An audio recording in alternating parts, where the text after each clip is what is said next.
Herkese merhaba. Bugün Merhabalar. yeni bir webinarla karşınızdayız. Bugün sunum tam zamanlı araştırmacılarımızdan Doktor Javed Hüseyin Kolkar ile karşınızdayız. Bir taraftan tüm katılımcıların katılmasını bekliyorum hocam.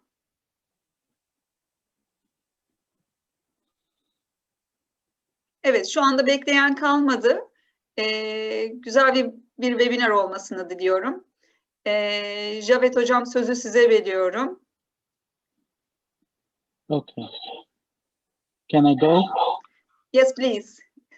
Okay, thank you very much. Thank you very much. Good morning to everybody. I hope you can hear me. My voice is a bit husky, so I have to push a lot of air with pressure to make it audible. I hope you can listen to me. If not, please give me a signal. I will try to mitigate my voice.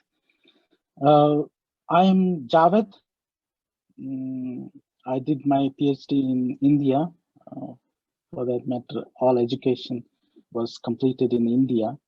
PhD in biochemistry, and then I flew to South Korea as a postdoctoral fellow on a national scholarship.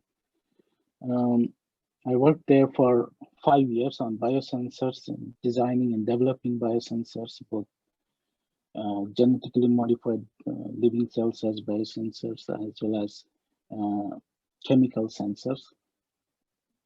Until 2009, in 2009, I came to Sabancı University to meet my future wife Anjum, who is also a colleague in this work,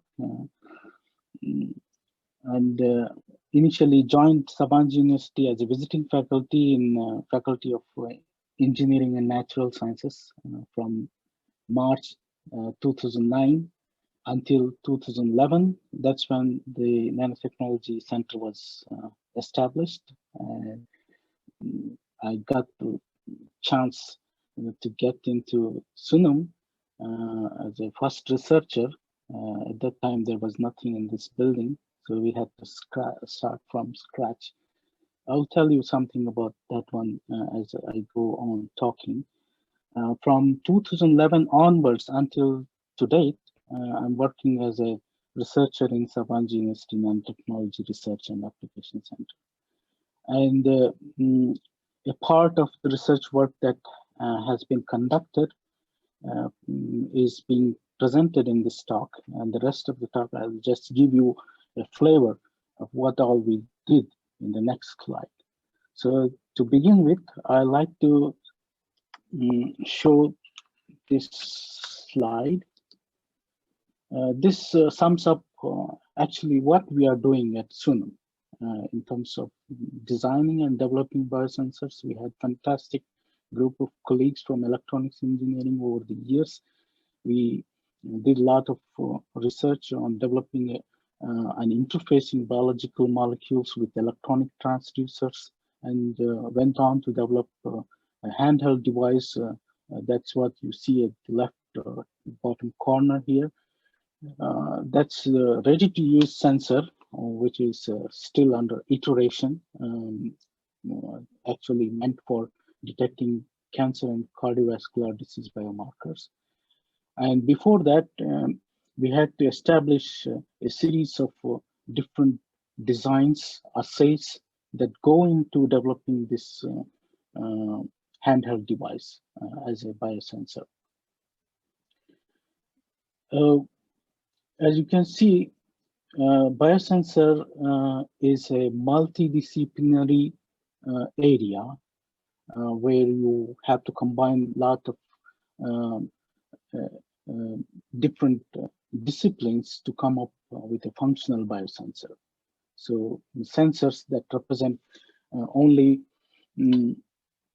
electronic transducers, physical transducers, chemical transducers, and so on. But when you couple these sensors with the biological molecules, macromolecules, that's when we call them as biosensors that translate the biological signal into electronic signal that can be measured, or optical signal that can be viewed with our naked eyes. And now coming to nanosensor, this is what I'm going to talk about in this talk. We shrink down from macro to nano scale, essentially ruling out the role of these electronic and physical sensors that rely heavily on laboratory equipment. Essentially, you need a whole lab to conduct such kind of measurements. So I'm going to talk about that thing here. I'm not going in detail about this one, as you also will be seeing in my coming slides. This is the outline of the talk. I divided it into two parts. One is the general introduction of what these quantum dots are, and these their synthesis and their application. There are lots of applications. I'm going to highlight the specific application that we are interested in at Sunam, and how these quantum dots can be used in chemical and biological sensing. I will also highlight the major advancement that we made with respect to utilizing quantum dots in chemical and biological sensing, adding new functionality to these nano crystals. I would like to start with this slide. In a conventional biosensor, you got these components here. You got the electrical, optical, mechanical mode of transducers, where you utilize spectrophotometers, impedance analyzers, and measuring electromechanical features. All those require laboratory equipment that are based in the laboratory. You cannot take them out of the laboratory. And you, in addition to that, you need to have the signal processing system to amplify the signal in order to be visible or measurable signal.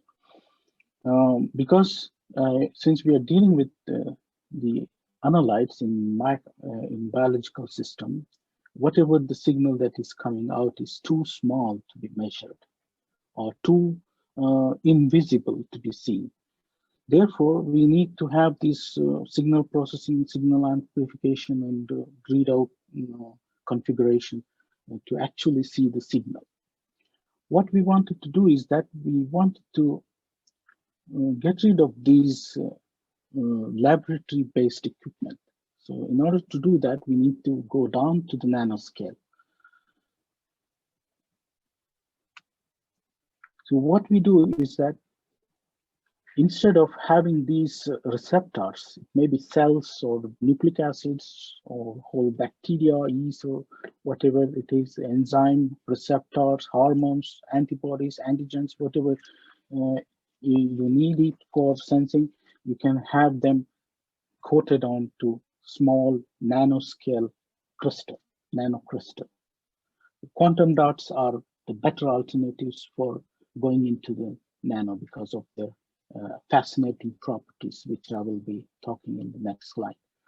So as you have these quantum dots, they are not only optically active, now they are biologically active too. So you have two functionalities at a time.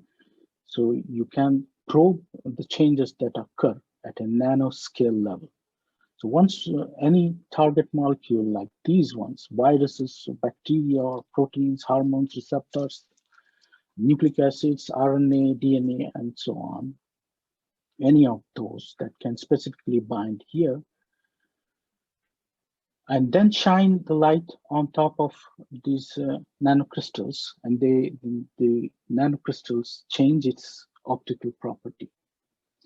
So they emit light of a radiation that can be seen actually with your naked eye. I'm going to show you what it means to be seen, these nanocrystals. I have that in my on my table here. I will show you in a few minutes. So what happens is that as soon as the target molecule binds to the receptor onto the surface, there is significant changes taking place with the emission profile of these nanocrystals. As you see, they are turned on before they are binding to their target molecules. When the target molecules bind specifically, the specificity comes from the embedded receptors on the nanocrystals. As they bind, if the molecule is sufficient enough to absorb this emitted light, you will see the light going off.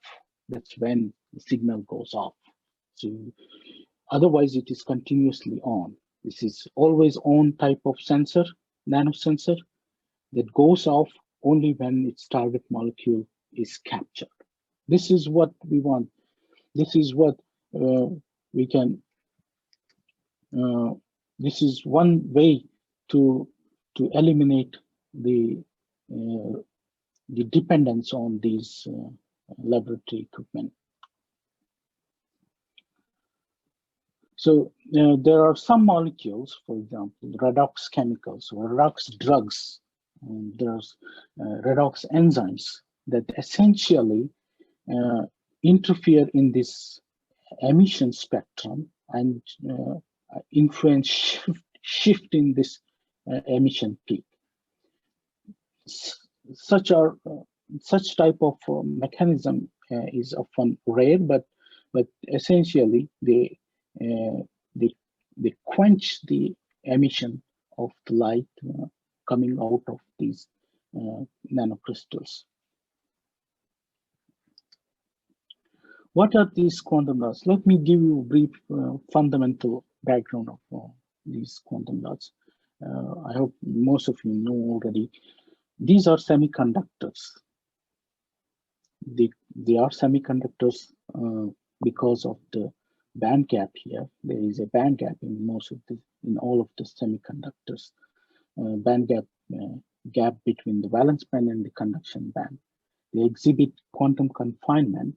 I will talk about this one in the next slide. They have energy band gap that determines required wavelength of radiation absorption and emission spectra. They absorb radiation from at one wavelength and emit light at a different wavelength. So this is all governed by the size of the nanocrystals. As you see in this one of the schematic illustration of a typical quantum dot nanocrystal, which is made up of core material coated with a thin layer of chalcogen materials that makes them more vibrant and brilliant color emitting nanocrystals.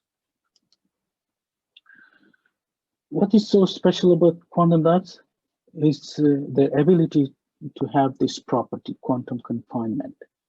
It is a spatial confinement of electron-hole pairs, often referred to as carriers, in one or more dimensions within a material. Take a look at this 3D structure here, 3D bulk material. In this material, all carriers act as free carriers, which means that they can move around in three-dimensional, three different directions.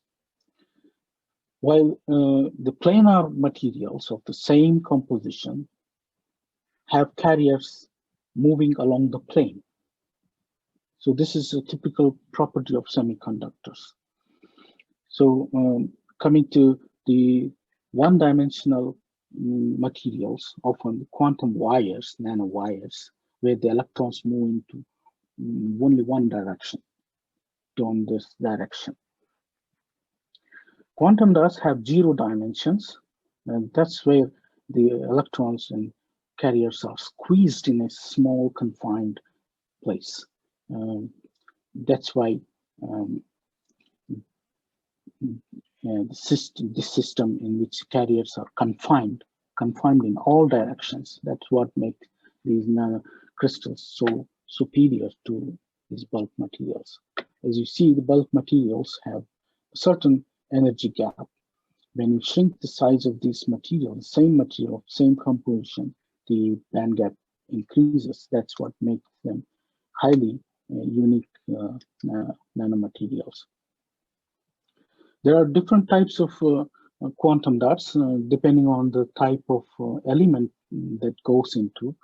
As you can see, this is the spectrum in which you can see different types of quantum dots having different optical properties. But we are interested, since we are dealing with biomolecules and trying to visibly see these quantum dots emitting light.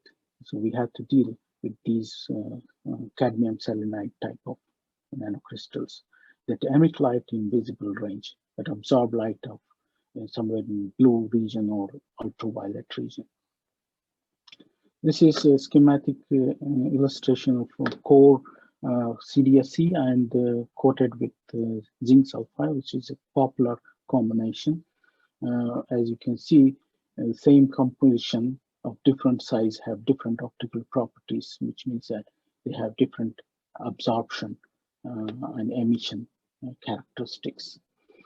So as the size goes down, the band gap increases, while you have the constant source of absorption.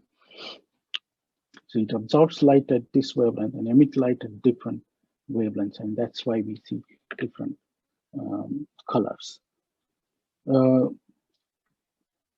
After having synthesizing these quantum dots, they need to be modified after post-synthesis modification. In post-synthesis modification, we can essentially cap these quantum dots with desired molecules. And there are a series of different chemicals that can be used to make these highly insoluble quantum dots into soluble quantum dots. That's the challenging task. Why it is challenging is that cadmium selenide is not soluble in water. There are other types of quantum dots called perovskites. They are made of halide, lead halide materials. They are highly water soluble and most popularly used nowadays for solar cells. Those have risks of getting into the food chain because of their high solubility. And CD is also a toxic material, but since this is not a water-soluble element, which is much safer than the lead halide perovskites. Quantum dots have been now used to harvest energy.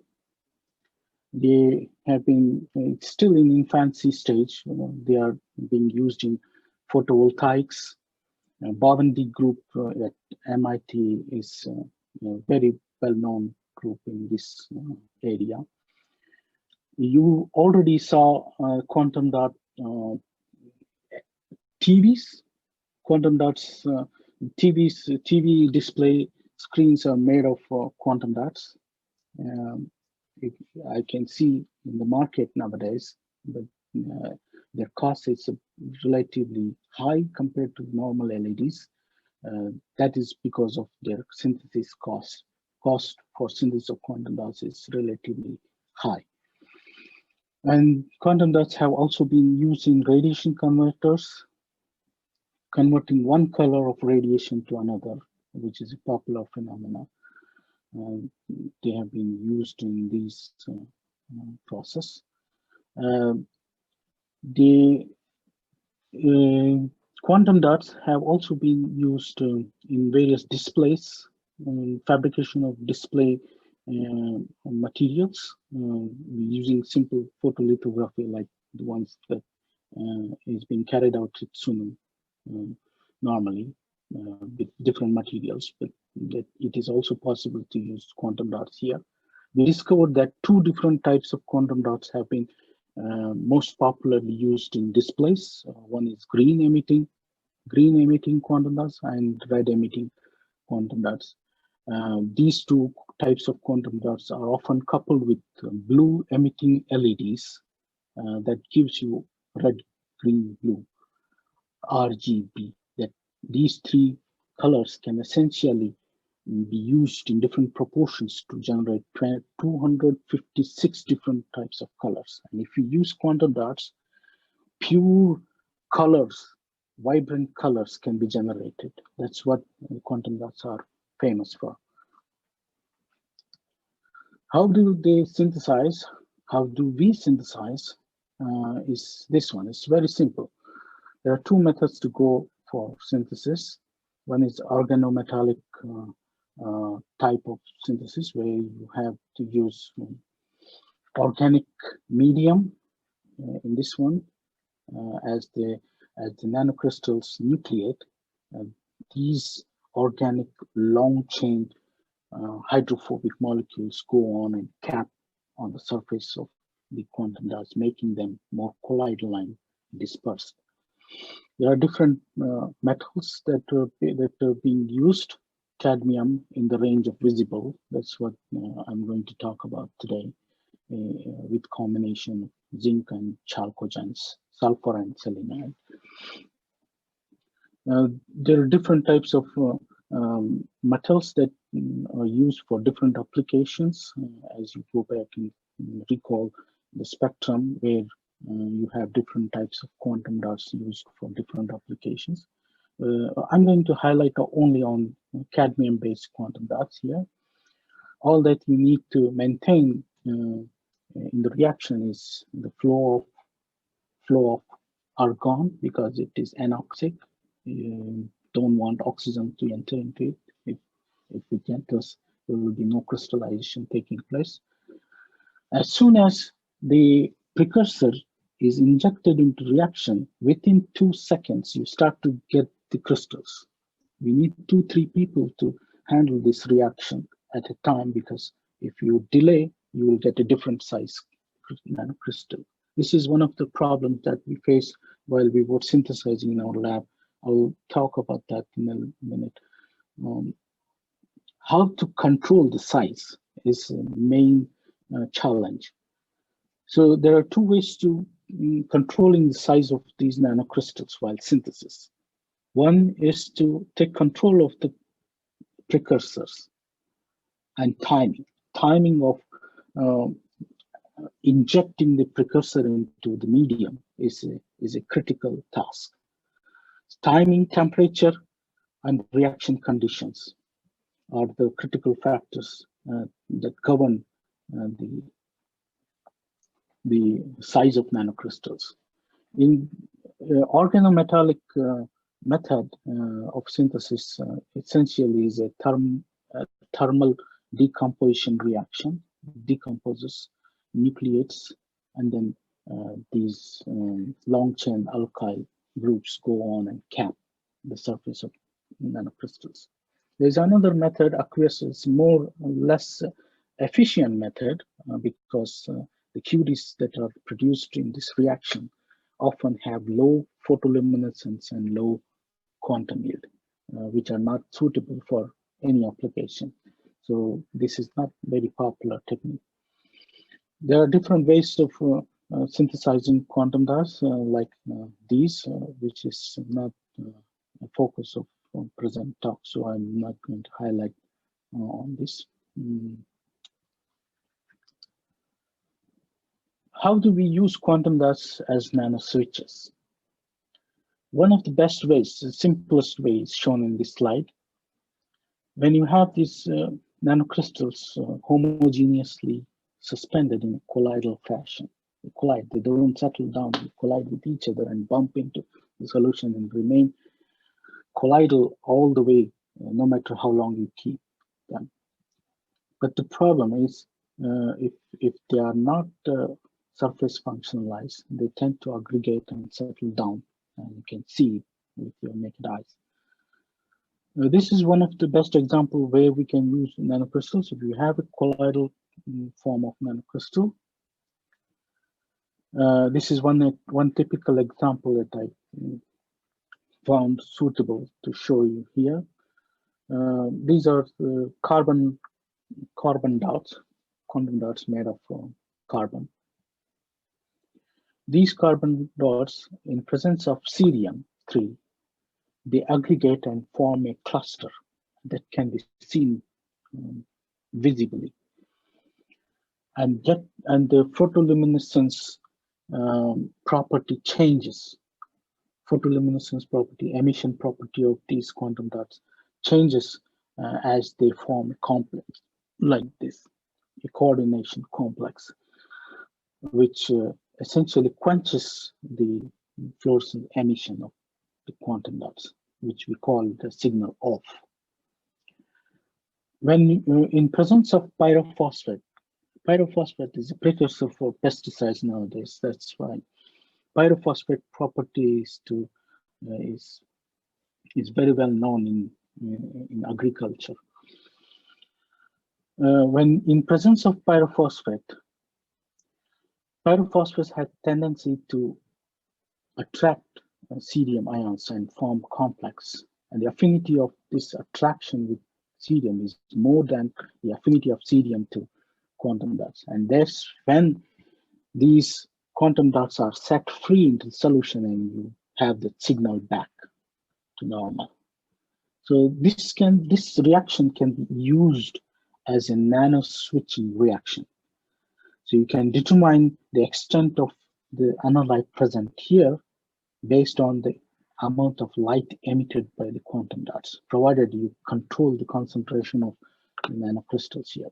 As you can see here, in normal conditions, quantum dots are clear. They start to emit light as you excite them. But when in presence of cerium, the signal is off. You essentially see no light coming out of the crystals. But when you put this pyrophosphate back into the solution, it comes back, it bounces back with emission of light.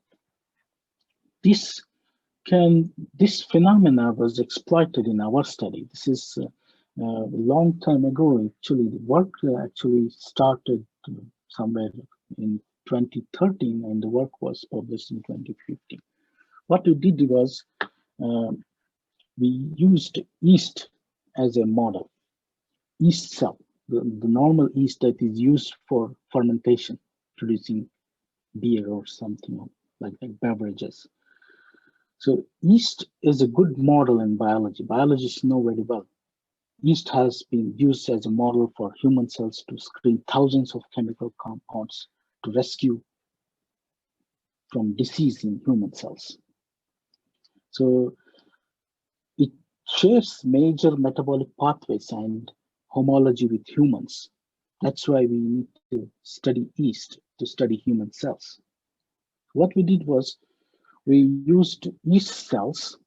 We know how yeast cells divides and make babies, daughter cells. As you can see in this illustration here, we biologists know that yeast divides exactly in 120 minutes to give rise to 2 daughter cells. It's in biology, we call it as doubling time. So we know the doubling time of one yeast cell. It's very sensitive. If there is any external stimuli or stress that is coming in contact with the cells, this time changes, which means that some of the biochemical reactions that are taking place inside the cells are being slowed down or stopped. And that's what we can make out if the cell takes way too long time to divide. We use this phenomenon in here. One of the ways to study is to keep this cell alive, unaffected, and measure the signal. What generally, conventionally, people do is that they try to see the growth, time versus optical density, to see how many number of cells have grown in a defined period of time. But that is a very conventional method. You need a spectrophotometer to go and look at the signal. We wanted to get rid of that part. What we did was we had to go down and see the chemistry of the cell membrane, each cell membrane. And we discovered that each cell wall is made of glucan and menon.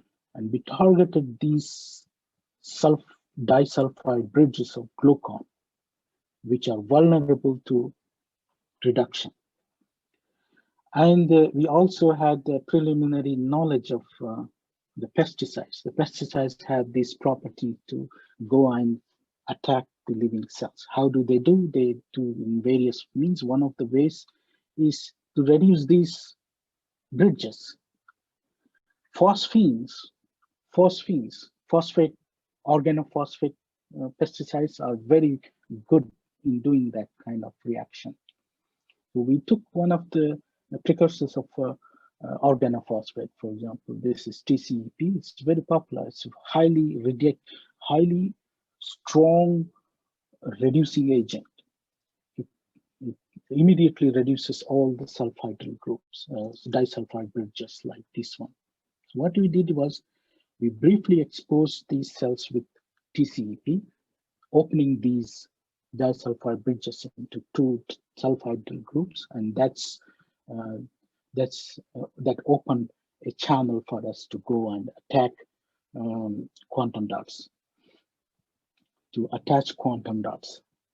So what we did was we took quantum dots with carboxy functional groups. Remember in the previous slide, we showed different ways of functionalizing the synthesized quantum dots.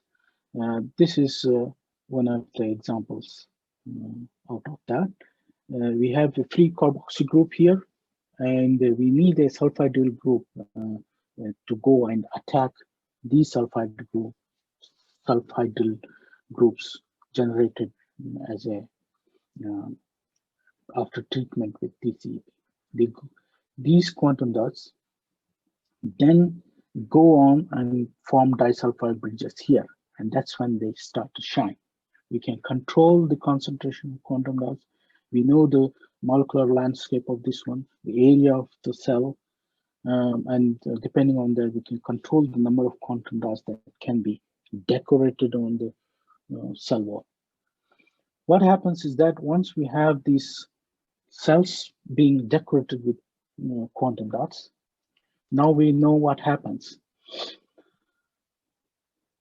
So we wanted to track what happens when the cell divides while these quantum dots are decorated on its surface. We know exactly that cell divides at 120, doubles at 120 minutes, and we wanted to trace the distribution of these quantum dots along the cell surface. This also happens on the human cell surfaces. What we discovered was that at 0 minute, as you can see here, this is the confocal images of the cells at different time intervals. As the cell go on to make daughter cells, this is the mother cell, it goes on making daughter cells. At 230 minutes to 360 minutes, you have a complete division of the cell. So quantum dots can be traced to second generation. So quantum dots in first generation here, you still have same amount of quantum dots with some amount of being lost in the process of division here. And there are some traces of quantum dots in the mother cell, but not in the daughter cell. As soon as they become two daughter cells, you have all of the quantum dots disappeared, which means that there is a reorganization in the cell membrane taking place. And the debris from the mother cell goes on attached until the second generation. This is what we found out. Now, how can we use these as nano-switches? These are powerful tools to study the role of drugs, for example. There are so many drugs, anti-cancer drugs, malaria drugs, and so on. So we don't know what is going on. If you want to do testing, it's a time-consuming process. You need a lot of funds. You need a fully functional laboratory to do this kind of work. So if you use these kind of quantum dot decorated cells, yeast cells particularly, because it has a short division time, and compared to human cells, you can get the results very quickly and you can see it with your naked eyes. This is what we wanted to do. So we stopped there because we didn't have fun to carry on further. So we had to hold on to that part yet. But we established a tool that can be used for high throughput screening of drugs. If anybody is interested, then we can collaborate on that area. So we wanted to see what happens to the cell if the cell is being affected by the presence of quantum dots. We don't see any difference because the quantum dots are tethered or outside the cell. They remain outside the cell. They don't go inside the cell. That's one of the reasons why they are not toxic. People always apprehensive about the toxicity of cadmium in quantum dots, but we don't see that toxicity here. One of the reasons for that is because the thin layer coating of zinc sulfide on the surface of CDSC and the water insolubility of CDSC also contributes to the non-toxicity dimension. So we feel safe to be used in this one. One of the reasons also to not using in biology is because of the toxicity, that people talk too much about it. But there are ways to circumvent it. Pesticides are also toxic. They are being used to control, to increase the yield. They are being controlled. Quantum dots can also be controlled too. I will tell you a lot more about that part. These are images, confocal images. We wanted to try two different types of quantum dots to actually see if changing the size of the quantum dot does influence any property or viability of cells. We don't see any of that.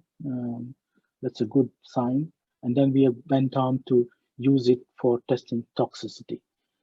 Why we entered this one? Because we got funding for this work. So we started to see the toxicity, nanotoxicity, using these nano-switches, living cell nano-switches. So we use different concentrations of these nano materials, double wall, single wall, double wall, multi-wall carbon nanotubes. At that time, we had a lot of news around that time about the use and fascinating properties of quantum dots in electronics. So we wanted to see what happens if we allow these carbon nanotubes to interact with living cells, which is not a good news though. As you see here, we discovered that single wall carbon nanotubes are more toxic because it collapses this cell structure. You will see in a minute in the next slide, followed by double wall carbon nanotubes. Multi-wall carbon nanotubes, although, well, not so much toxic as single wall. This is another way of representation. You have different sizes, different types of carbon nanotubes here, increasing concentration from this end to this end. You will see the red ones are actually the ones that cause toxicity to living cells. This is actually the fluorescence coming out of the cell. If the fluorescence is normally coming out, then we'll have to assume that the cells are intact. Let me speed up because my colleague is warning about the time. This is how it looked like. This is single wall carbon nanotubes acting like nano syringes, essentially piercing through the cells, and all the cell debris is coming out as a result of cellular damage. And this is double wall carbon nanotubes, and this is multi-wall carbon nanotubes. They tend to accumulate at the junction of the mother and daughter cell. How do we see this one? We can actually see these reactions taking place here. As you see, Under normal conditions, when there is no external stimuli, the cells start to emit light from their quantum dots on their surface. When the cells get damaged, there is no light because of the quenching taking place between the quantum dots on surface and the carbon nanotube, which is a well-known phenomenon. So double wall carbon nanotube, for some reason, did not cause toxicity as much as it did in single wall carbon nanotubes. This we can easily see with our naked eyes. We also tried to do it with bacterial cells. They are even faster growing cells. We can get it in maybe 5 to 10 minutes time. You can see these glass slide images, just like blood typing type of test. You can actually see it with your naked eyes. This is again the scanning electron microscope of quantum dot conjugated E. coli cells in normal conditions, and incubated with different types of carbon nanotubes here. And this is how we can see when we excite the quantum dots on the cell surfaces. And we went on to test with different chemicals. Paraquat is a highly redox cycling agent. In agriculture, they call it as pesticide. Hydrogen peroxide is a well-known redox agent. Triton X100 is a model for detergent. As you see, cells are not dying at low concentration of detergent, which means that it tells that we need to wash hands for a bit longer time to get rid of these bacteria. It can be seen here.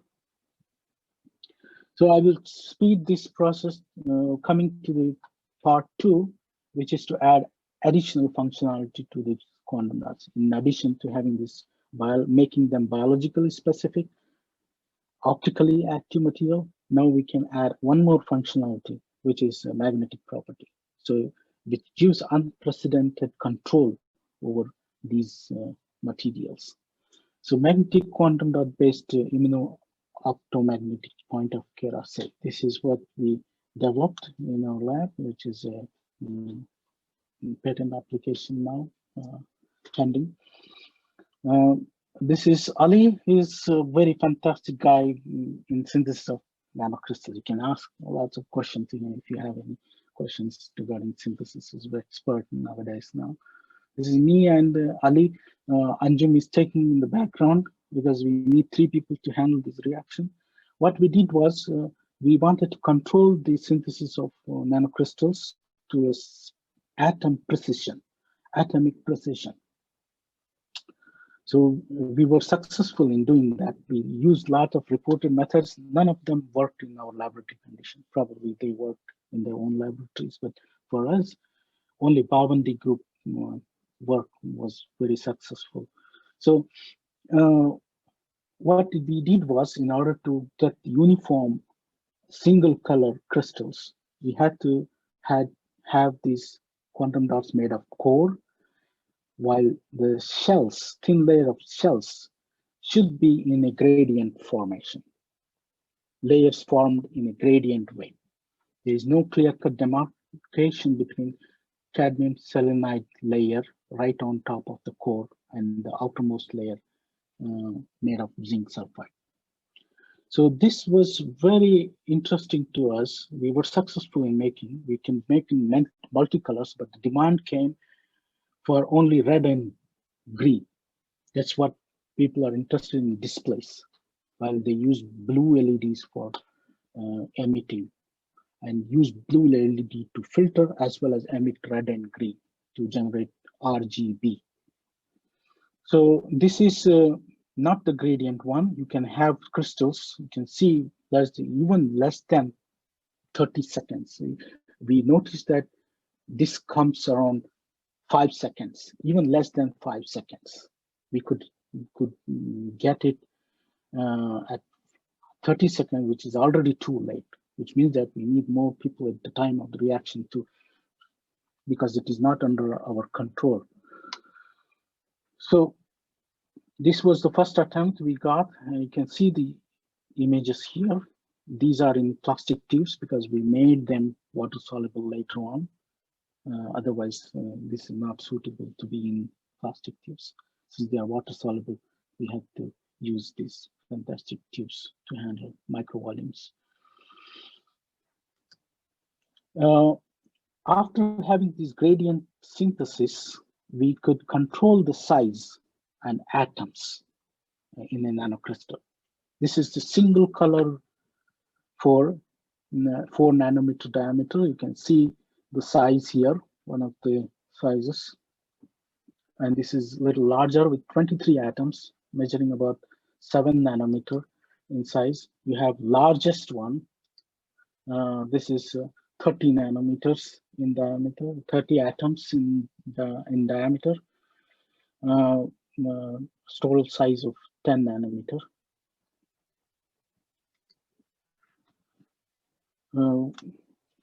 That is one crystal. You notice these atoms here, they are same in size, but the number of atoms grow over time. As you see in the single color, this size essentially gave bright yellow. This is orange and red in color. This is all because of the band gap that we talked about in the beginning. So another slide. So how did we made this water soluble is a very complicated story. To sum up this one, this is the tube showing nanocrystal under normal light. When you shine UV light, I have this one here. If you can see me, can you see this one? Yeah. So that's the tube here in UV light. This is organic soluble. It remains in organic solvent, chloroform in this case. To make these quantum dots go into aqueous solution, we had to struggle really hard to use different linkers, chemicals, cross-linking agents, and so on to bring them to water. This is in water phase now. This is in Turkish because we use this for a report. And then we added another functionality to these quantum dots. We made them magnetic. As you can see in the top, you have videos coming next. I'll speed this one. 2 different types of quantum dots made magnetic. They can be separated easily. And then the reason why we added another magnetic functionality to this optical and biological functionality is because of their widespread application. This has not been explored yet, but you will see in coming years, you will have. Magnetic nanoparticles alone have been already in use for hyperthermia treatments, treating cancer patients, cancer tumors by using radiation. But if you have these quantum dots coupled with magnetic nanoparticles, you can actually see it once you excite it, as you can see in this case here. This is our area. I'm going to talk about this one now. I'll hold on to this one. These magnetic quantum dots can also be used as carriers of drugs, to carry drugs and precisely deliver at a specific location, both by using biological specificity and guided by the magnet. You can use magnetic field to guide these drugs to a specific location. You don't have to inject the whole drug into the body to spread. The whole applications can be seen in one of the recent articles that we published. Our vision was to use these magnetic quantum dots in detecting breast cancer. This is patent application. It's recently submitted patent on this one. As you see in this video, one of the two quantum dots are made magnetic while the other one is non-magnetic. So you can essentially determine the presence and the quantity of a biomarker from a serum sample.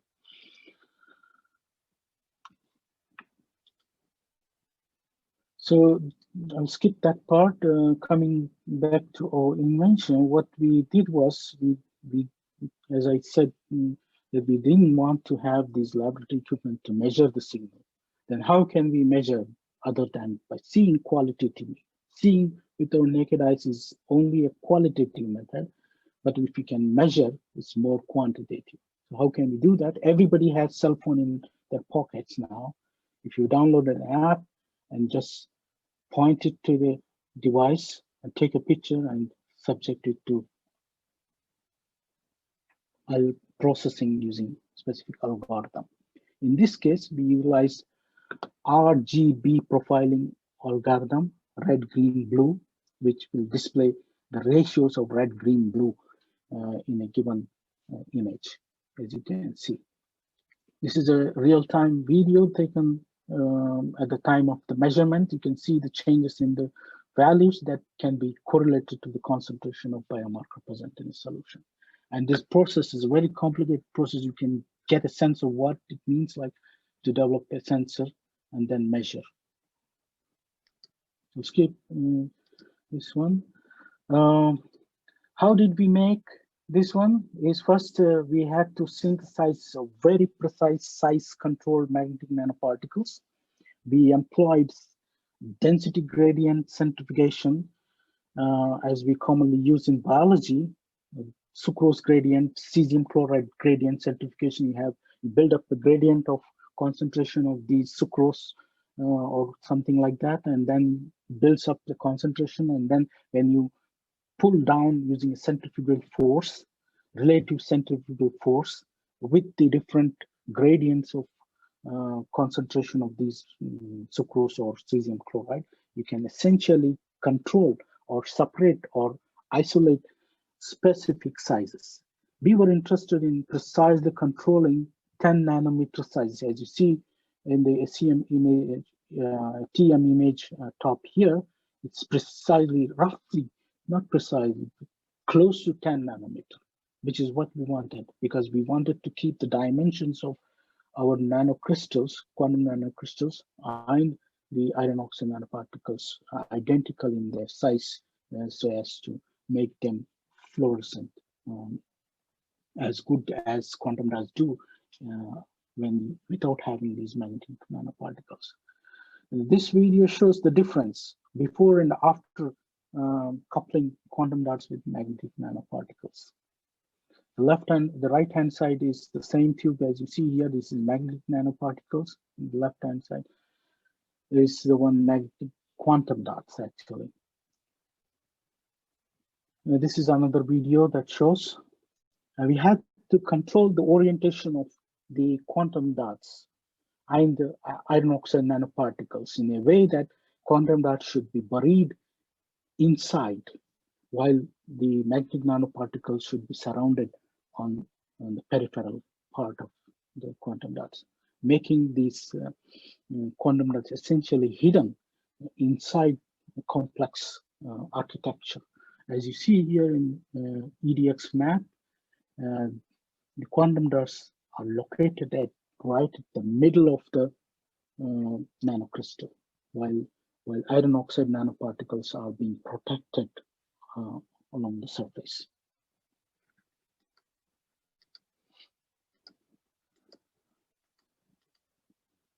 Okay, let me go back. Yeah, so the whole process this was shown previously. Just to remind you, you have a drop of blood. All that you need is a drop of blood to detect the biomarker. In this case, cancer biomarker, especially breast cancer. You have magnetic quantum dots here, conjugated with specific receptors. Here, in this case, anti-ERBB2 anti-HER2 antibodies, specifically bind to HER2 protein, which is a biomarker overexpressed in breast cancer cases. So the having magnetic property of these magnetic quantum dots allows us to pull them down from a dilute solution, concentrate it, and then apply it onto the surface, which has another type of antibody, but binds to a different epitope of the same antigen carried by these magnetic quantum dots and annullite complex. And that's when we get the signal. They strongly stick onto the surface of the chip, and washing this one will leave you behind the complex, and we can calculate the concentration. I have this chip still with me here. This is how we did. So this is the image showing, and all of these components go into an assay kit, and this assay kit is essentially used, can be used, potentially be used for detecting breast cancer. Otherwise, you have to go through all of those processes that I mentioned in one of the slides. So look at the magnitude of complications that one has to go through to detect these things. By the time it is already too late, what if we have a technology, an assay method that allows a woman to readily detect this even before the signs emerge? This is the whole purpose of our work.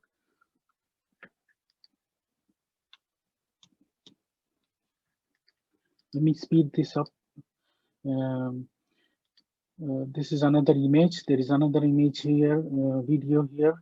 This is the concentration dependent responses. As you see this heat map here, 3-dimensional heat map that essentially shows the increasing concentration of the cancer biomarker in the sample. By the way, these are the authentic samples, model samples that we used, spiked into the serum and then measured the concentration. I'll skip this part. There is huge market demand for such technology. And where else we can use these quantum dots? In clinical diagnosis, in R&D laboratories, detection of viruses, bacteria. We applied for funding for virus detection, and hopefully we should receive it, probably. And other potential areas could be pharmaceutical industries, environmental agents, defense agents, agriculture. I didn't mention here. One of the future aims is to use this in agriculture to remotely sense and monitor agricultural crops and crops. I think I should stop now. The materials that we used here in our study are now made available in our e-store. If anybody is interested, we can go and look at it if they can find that material from website. We are a very small team, very dedicated team. I and Anjun, we have 24/7 time, discussion time, unprecedented, which is hard to find such things. That's one of the reasons why we couple all the time. You'll see some of them are annoyed, but it's working for us. Ali is a fantastic person that came into our group a year ago. Now he already is expert in this field. Former members are Raguraj Chauhan, who was here for 3 years, Ashish for 4 years. They did a wonderful job. Thank you very much for listening.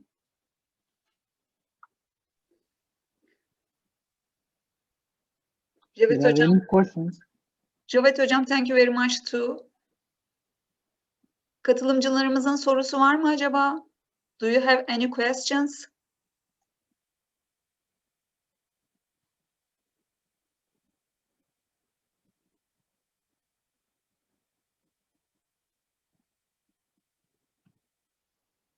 In chat box, somebody's thanks to you, Javed Hocam. Thank you.